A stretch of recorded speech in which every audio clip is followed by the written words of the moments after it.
बिस्मिल्लाहिर्रहमानिर्रहीम।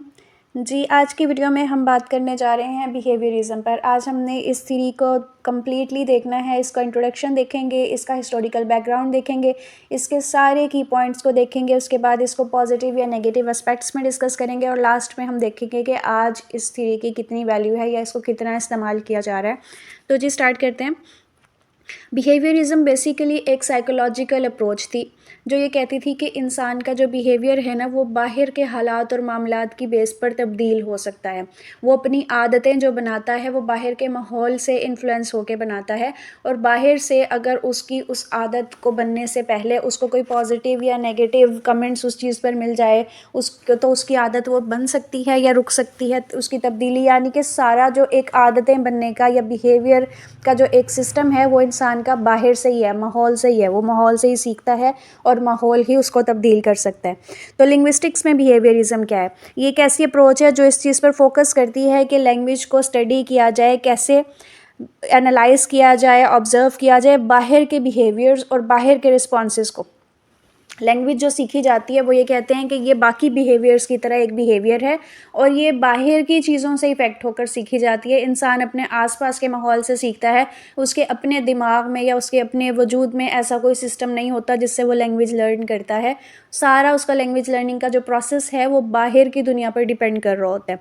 अब जी हम इसकी बैकग्राउंड हिस्ट्री देख लेते हैं। ये जो है साइकोलॉजिकल बिहेवियरिज़म से इन्फ्लुएंस होकर लिंग्विस्टिक्स में आया था और मिड-20s में ये बहुत अरूज पर गया था। और ये था क्या कि जी ऑब्जर्वेबल बिहेवियर को इसमें डिस्कस किया जाता था लैंग्वेज को अंडरस्टैंड करने के लिए। इसके पायनियर्स में B.F. स्किनर आ जाता है जिसने क्या किया था, स्टिमुलस रिस्पॉन्स मैकेनिज़्म के ज़रिए इस चीज़ को एक्सप्लेन किया था कि किस तरह से हम किसी अदर बिहेवियर की तरह अपनी लैंग्वेज को सीख सकते हैं। लेकिन ये थ्योरी इतनी ज़्यादा कामयाब नहीं हुई। उसके बाद चॉम्स्की की थ्योरी ने आके इसको सरपास कर दिया। तो आगे हम इसको देखेंगे कि इसके सारे एस्पेक्ट्स क्या हैं। अब लिंग्विस्टिक्स में बिहेवियरिज़म क्या है इसको हम डिटेल में देख लेते हैं। लिंग्विस्टिक्स में बिहेवियरिज़म को इस तरह से देखा जाता है, ये कहता है कि लैंग्वेज जो है ये एक सेट है लर्न हैबिट्स का। ये आदतों का, सीखी गई आदतों का एक सेट है। लैंग्वेज इटसेल्फ क्या है, आपने आसपास से कुछ आदतें सीख ली हैं, बोलने के हवाले से, सुनने के हवाले से, रिस्पॉन्स देने के हवाले से, ओरली, और यही आप लैंग्वेज कहते हो इस चीज़ को। लैंग्वेज जो है आप सिर्फ अपने आसपास से, अपने माहौल से, अपने आसपास के लोगों से सीखते हो। इसका आपके अपने दिमाग से या आपके अपनी सोचों से, आपकी अपनी एफर्ट से इसका कोई अमल दखल नहीं होता। बाहर की दुनिया ही आपको लैंग्वेज सिखाती है। वो उसमें आपको टोक के उसको ठीक भी कर सकती है और वो आपके जो नेगेटिव पॉइंट्स हैं उसको दूर कर सकती है, और जो अच्छी चीज़ें आप सीख रहे हैं उस पर आपको पॉजिटिव इन्फोर्समेंट मिलती है तो आप उस चीज़ को मज़ीद पुख्ता कर लेते हैं। कैसे जी, हम इसको आगे देखेंगे। स्टिमुलस रिस्पॉन्स मॉडल यहाँ पर दिया गया था। उसमें ये कहा गया था कि लिंग्विस्टिक बिहेवियर को आप देख सकते हैं वो ऐसे कि किस तरह से किसी भी बाहर की स्टिमुलाई का रिस्पॉन्स इंसान दे रहा है।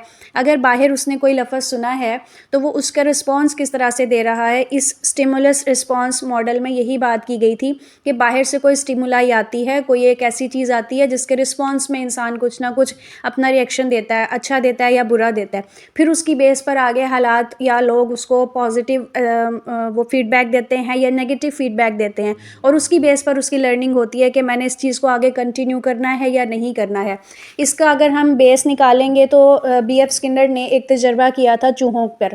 उसने चूहों को क्या किया था कि उसने उनको एक केज में बंद कर दिया था और उनके पास घंटी लगा दी थी। तो जब वो खाने देने का टाइम था वो चूहों ने आके घंटी बजाई, बाय एक्सीडेंट वो वहाँ से गुजरे, घंटी बजी तो उन्होंने खाना दे दिया।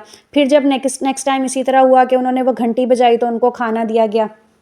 इसी चीज़ को बार बार जब चूहों ने देखा कि हम ये बजाते हैं तो हमें खाना मिलता है और इसी चीज़ को रिपीट किया गया, तो यही उसने चूहों पर तजर्बा करके कहा कि यही तरीका होता है इंसानों का भी कुछ भी सीखने का, कि वो किसी स्टिमुलस का रिस्पॉन्स देते हैं और फिर उसके जवाब में उनको कोई चीज़ मिलती है या नहीं मिलती है, उनको अप्रिसिएशन मिलती है या उनको वहाँ पर नेगेटिव कमेंट्स मिलते हैं, उस बेस पर वो देखते हैं कि अब उन्होंने आगे क्या करना है।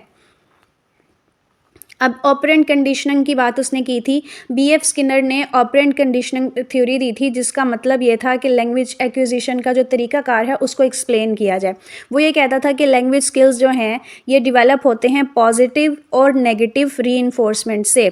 इंसान अपनी लैंग्वेज को लर्न करते हैं अपने आसपास के माहौल से, ठीक है, और फिर उस बेस पर उनको आसपास के लोग किस तरह से अप्रोच कर रहे हैं, उसको पॉजिटिव रिस्पॉन्स दे रहे हैं या नेगेटिव दे रहे हैं, उस बेस पर वो अपनी लैंग्वेज को लर्न करते हैं।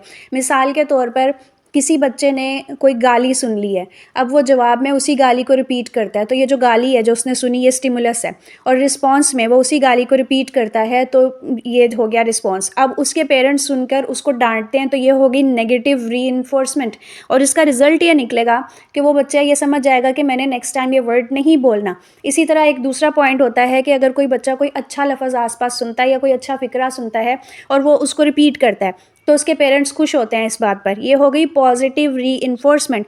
तो फिर उसका रिजल्ट ये निकलेगा कि वो बच्चा सीखेगा कि हाँ ये चीज़ अच्छी है, और वो उसको बार बार रिपीट करेगा कि उसके पेरेंट्स इस चीज़ पर खुश हो रहे हैं।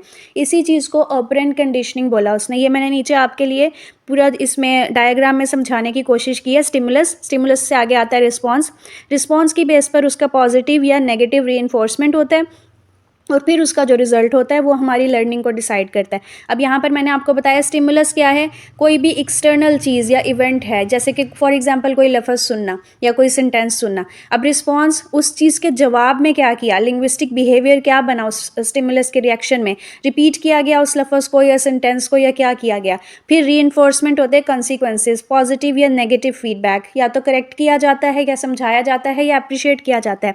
और इससे क्या होता है, हमारी लर्निंग होती है, हम या तो उस चीज़ पे पक्के हो जाते हैं या हम उस चीज़ को छोड़कर साइड पे हो जाते हैं। तो ये चेन चलती है स्टिमुलस, रिस्पॉन्स, रीइंफोर्समेंट और लर्निंग की बेस पर।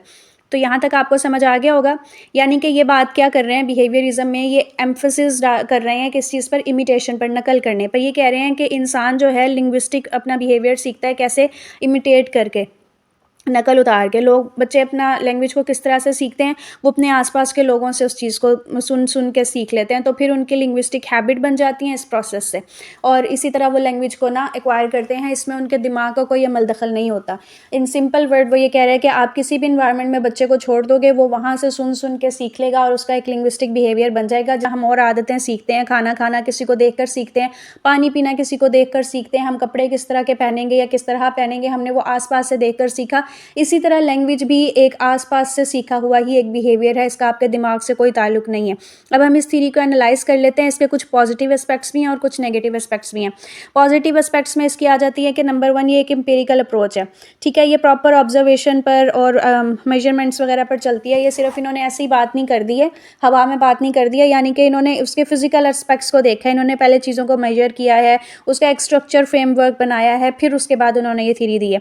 और ये जो है ना, हमारा जो बच्चों का अर्ली टाइम पीरियड होता है, जब उनकी लैंग्वेज की या किसी भी तरह की उनकी एजुकेशन की लर्निंग हो रही होती है स्टार्ट में, ये उसमें कहीं ना कहीं हमें हेल्प करती है। हमें पता चलता है कि हमने कौन सी मैथडोलॉजीज़ को अपनाना है इस लैंग्वेज को या इस एजुकेशन को आगे बच्चों के लिए पॉजिटिव बनाने के लिए, क्योंकि हमें पॉजिटिव और नेगेटिव रीइंफोर्समेंट वाला जो कंसेप्ट मिला है वो डेफिनेटली काम करता है। उसकी बेस पर बच्चा या तो समल से हट जाता है या वो समल में मज़ीद पुख्ता हो जाता है। तो ये थ्योरी कहीं ना कहीं हमें उसमें हेल्प करती है। लेकिन इस थ्योरी के नेगेटिव एस्पेक्ट्स कह लें या शॉर्ट कमिंग्स भी हैं। नंबर 1 तो ये है कि इसने मेंटल प्रोसेस को बिल्कुल निगलेक्ट कर दिया। ये कहती है कि आपने जो भी सीखा है ना लैंग्वेज का, वो आपने अपने माहौल से ही सीखा है, वो आपने एज अ बिहेवियर अपनाया है, उसका आपके दिमाग से या आपकी अपनी ज़ाती सलाहियतों से कोई लेना देना नहीं है। और ऐसा नहीं होता, कोई भी चीज़ आप तब तक नहीं सीख सकते जब तक आपके दिमाग में उसकी प्रोग्रामिंग नहीं हो रही होती। तो ये इसका एक नेगेटिव एस्पेक्ट है। दूसरा पॉइंट आ जाता है इसका सिंपलिस्टिक व्यू। इन्होंने बहुत ही ज़्यादा सिंप्लीफाई कर दिया लैंग्वेज लर्निंग को, इसकी क्रिएटिविटी या कॉम्प्लेक्सिटी को बिल्कुल निगलेक्ट कर दिया। अब अगर बच्चा आसपास से सीख रहा है, उसको उसके पॉजिटिव या नेगेटिव रीइंफोर्समेंट से वो सीख रहा है, तो लैंग्वेज की जो इतनी कॉम्प्लेक्सिटी है या एक जो बच्चे की अपनी अंदर की क्रिएटिविटी है, कभी कभी बच्चे वो लफ्ज़ भी बोल रहे होते हैं जो उन्होंने अपने आसपास से नहीं सुने होते, तो फिर वो वहाँ कहाँ से आते हैं बच्चों को, वो कहाँ से बोलना सीखते हैं। वो जो उनकी अपनी इन्नेट एबिलिटी है उसको इस थ्योरी ने बिल्कुल जो है ना निगलेक्ट कर दिया, ओवर सिंप्लीफाई कर दिया। बस लैंग्वेज लर्निंग क्या है, एक बिहेवियर है जिसको आप आसपास से एक्वायर करते हैं, दैट्स इट। उसके अलावा लैंग्वेज लर्निंग कुछ है ही नहीं। ठीक है, फिर आगे आ जाता है जी इन्नेट लैंग्वेज फैकल्टी। इसने जो है लैंग्वेज यूनिवर्सल लैंग्वेज एक्विजिशन जो है बच्चे की, या वो जो चैलेंजेस उसको फेस करने पड़ते हैं लैंग्वेज को सीखने में, उसको इसने बिल्कुल साइड पे कर दिया। तो फिर चॉम्स्की की एक जो थ्योरी आई यहाँ पर, उसमें उसने बात की कि नहीं, इंसान के दिमाग में एक एक्विजिशन डिवाइस होती है जिसकी बेस पर वो फंक्शन करता है और वो लैंग्वेज को सीखता है। उसने फिर इस थ्योरी को रद्द कर दिया। हम उस थ्योरी को आगे इंशाल्लाह डिटेल में पढ़ेंगे। अगर हम आज की दुनिया में देखें, आज की वर्ल्ड में, तो किस लेवल तक ये थ्योरी कामयाब है, ये हिस्टोरिकल पर्सपेक्टिव में अब यूज़ की जाती है या देखी जाती है। मॉडर्न लिंग्विस्टिक थ्योरीज जो आई हैं, जनरेटिव ग्रामर या कोग्निटिव अप्रोचेस वगैरह, उन्होंने इतना ज़्यादा इस चीज़ को हाई लेवल का बना दिया है, यानी कि इतनी उन्होंने प्रैक्टिकल अप्रोचेस दी हैं लैंग्वेज लर्निंग के हवाले से, लैंग्वेज एक्विजिशन के हवाले से, इसके मैथड्स और मॉडल्स वगैरह के हवाले से, कि ये वाली थ्योरी कहीं बहुत पीछे चली गई। आज इसको प्रैक्टिकली हम इस्तेमाल नहीं करते, लेकिन कहीं ना कहीं अगर हम छोटे बच्चों की एजुकेशन या लैंग्वेज लर्निंग डिसऑर्डर्स की बात करते हैं, तो फिर वहाँ पर हमें ये थ्योरी कहीं ना कहीं हेल्प करती है। तो ये था आज का लेक्चर। इसके हवाले से आपका कोई सवाल हो तो ज़रूर पूछिएगा। दुआ में याद रखिएगा। अस्सलाम वालेकुम।